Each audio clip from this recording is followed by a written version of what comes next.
Yes, you're welcome back. It's still the School of Money, and I'm still Olumide Emmanuel. We're looking at rising above waste. Now, I've shared with you on this broadcast sometime before now on the fact that there are only three things you can do with money.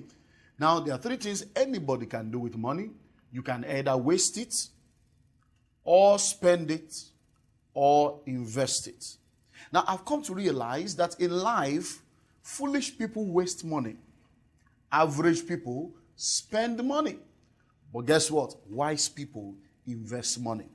So one question you always need to ask yourself is this: am I a waster, a spender, or an investor? Now, a lot of people get money from time to time. As a matter of fact, everybody gets money. If you really sit down and ask yourself, you will realize that in the last 12 months, lots of money have gone through your hands. The question now is, where is the money? Oh, I don't know what I've done with the money. You know, the money keeps going. The way they come, they go. Now, listen to me. Now, many people ask themselves, what do I do with money? I get a lot of money, but I don't know how the money goes. Listen to me. The reason why you don't know where the money goes is because you have never planned on where it should go.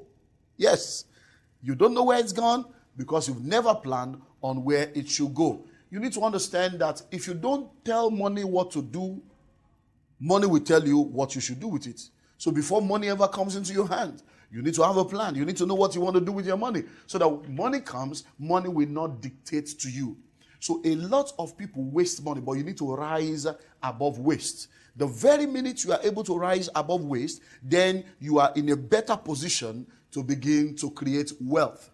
Now, let me give you a few tips before I begin to share with you on some guidelines that you need to have when it comes to spending.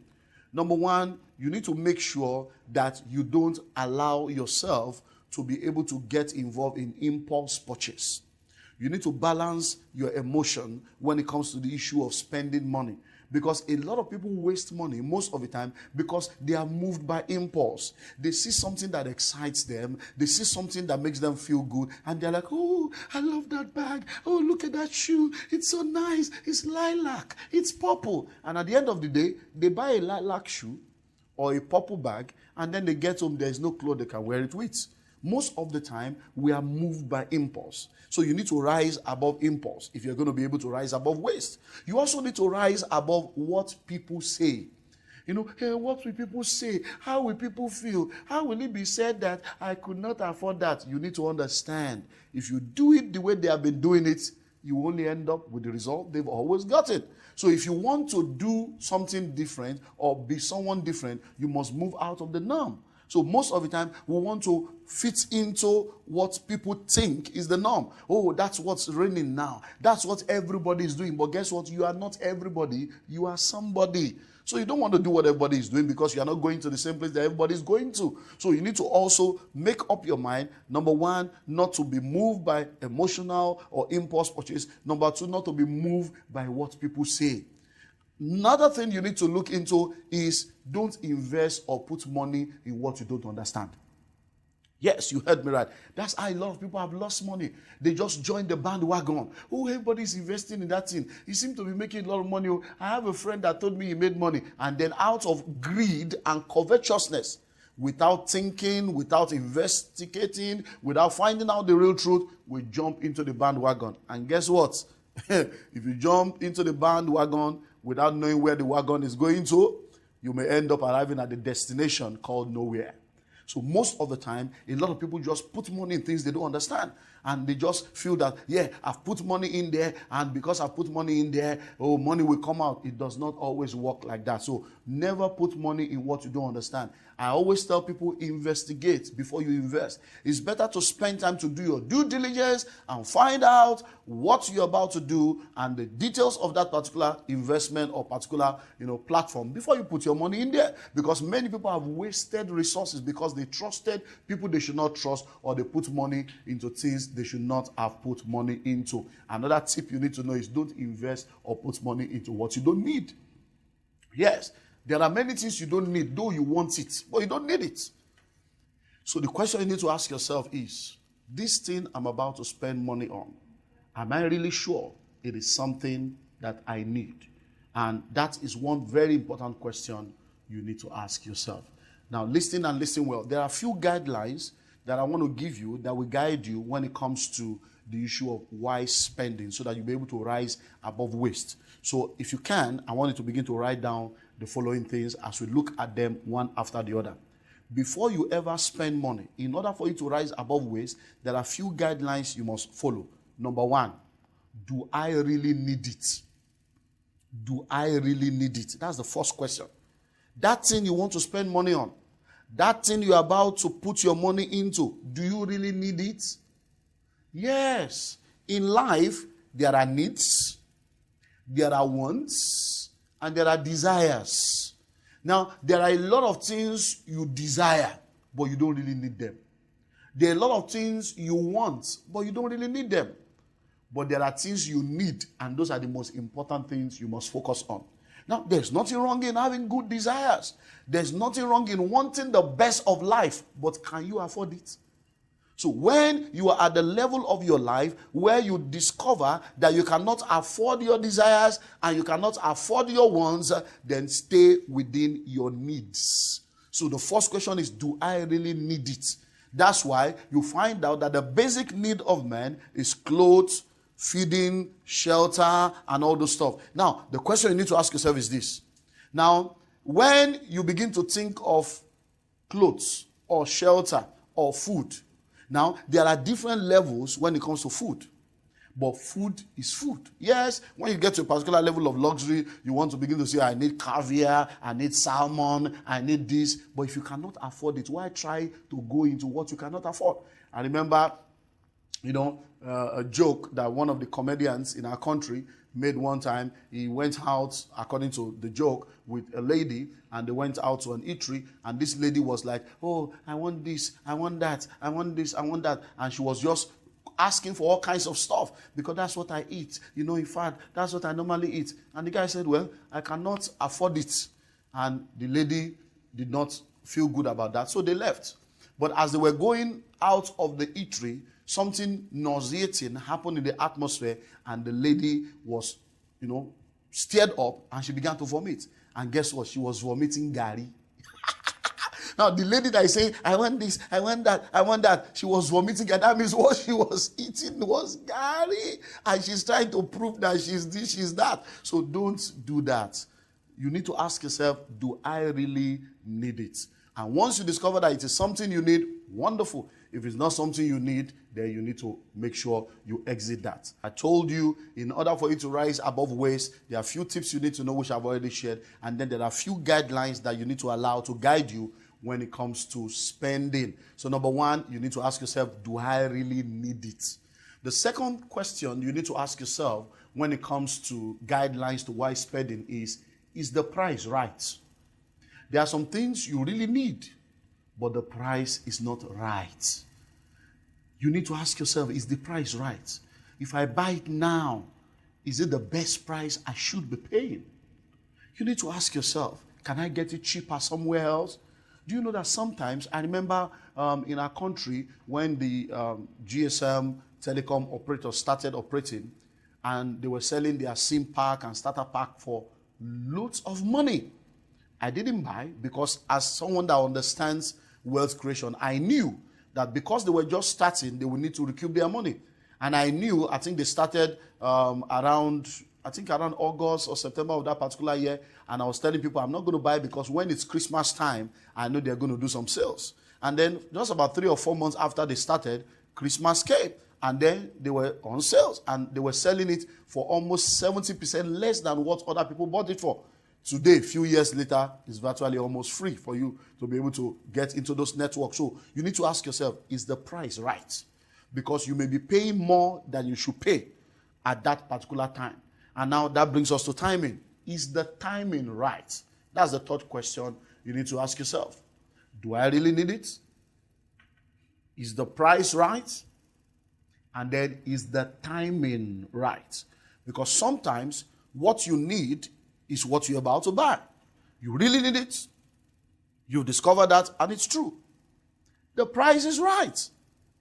And that's equally true. But the timing is not right. So you need to ask yourself, is this the right time? You're pregnant. You are just 6 weeks pregnant. You have 8 months more to go for the baby to come. And you want to go and buy everything maternity. Hello? Yes, you need maternity gown. Yes, you need a lot of things, but do you need it at 6 weeks? That's not the right time. Because at the end of the day, you may end up buying something that you think is okay for you right now, and you don't know how you're going to be in the next 6 months, and then it's no more okay for you. These are questions you need to ask yourself. Question number 4, is there a substitute? Is there an alternative? Because see, what you want to spend money on may have an alternative that is cheaper and better.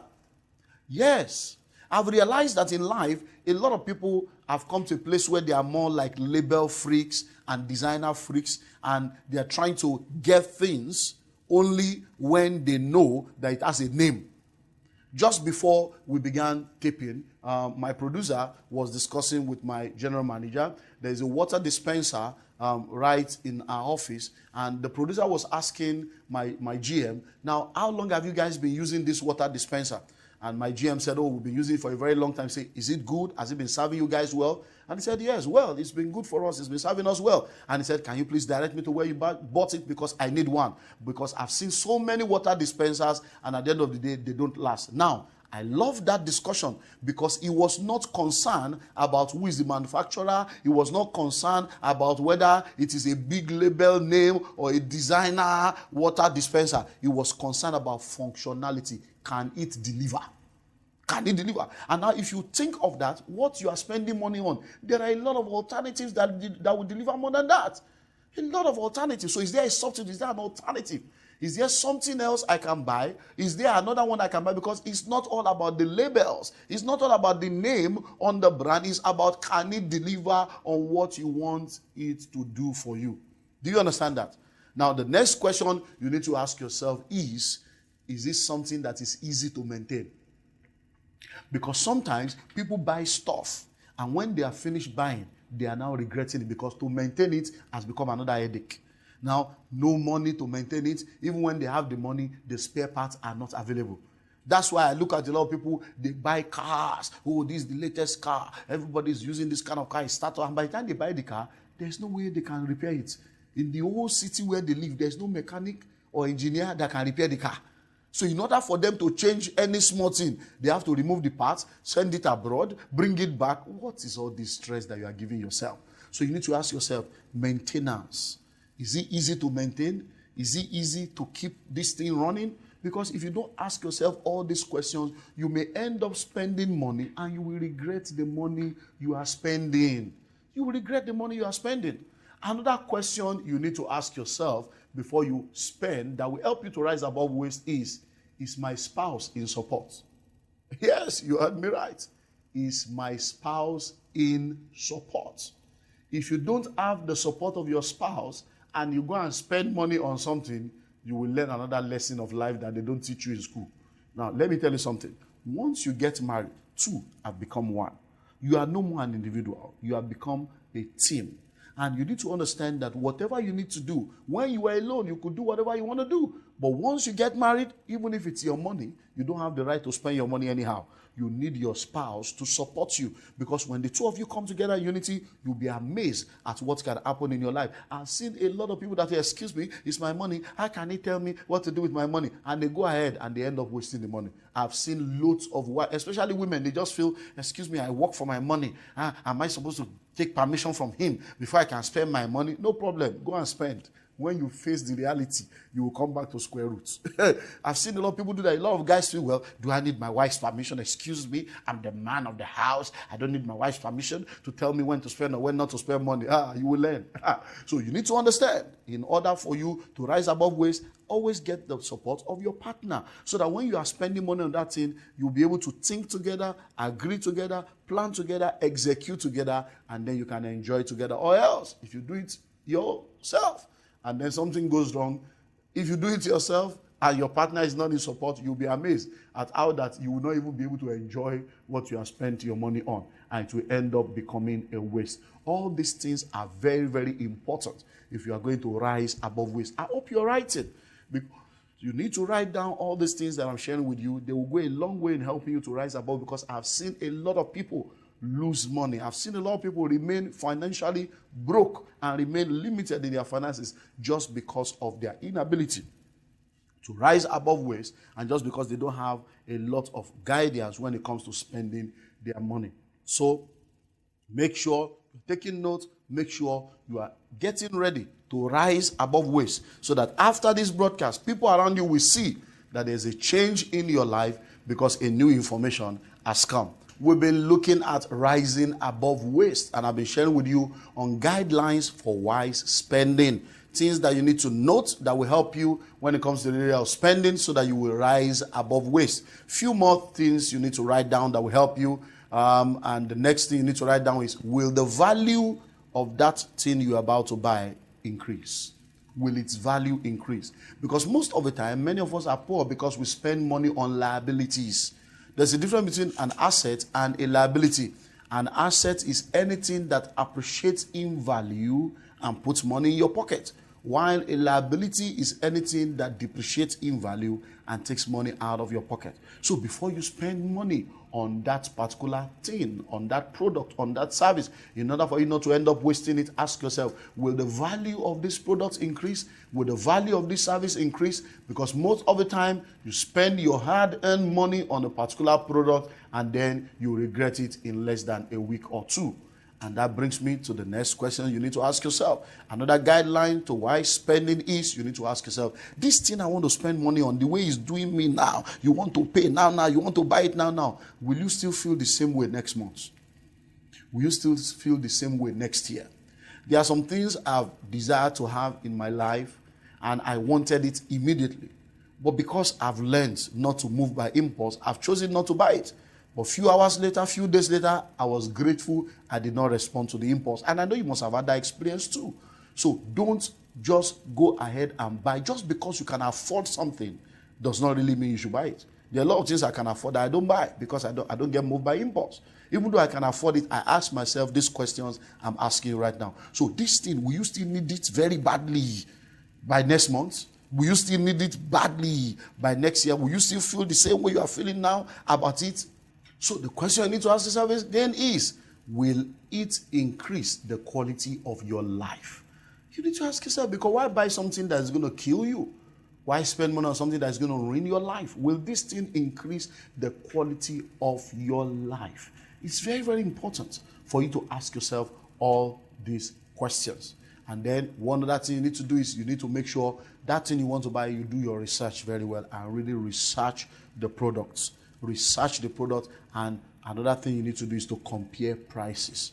Compare the price of that product from place to place, store to store, because sometimes you buy something in a particular place and then you discover that the people you bought it from another place that is just 30 minutes away from where you bought it. So make sure you note all these things, and once you put them to work, it will help you to be able to rise above waist and to be able to begin that journey of wealth creation. Lots of stuff to share, but we are limited by time. Get all the materials that we have that will help you to create wealth. Well, till we meet again next week, I'm still Olumide Emmanuel. The program is The School of Money.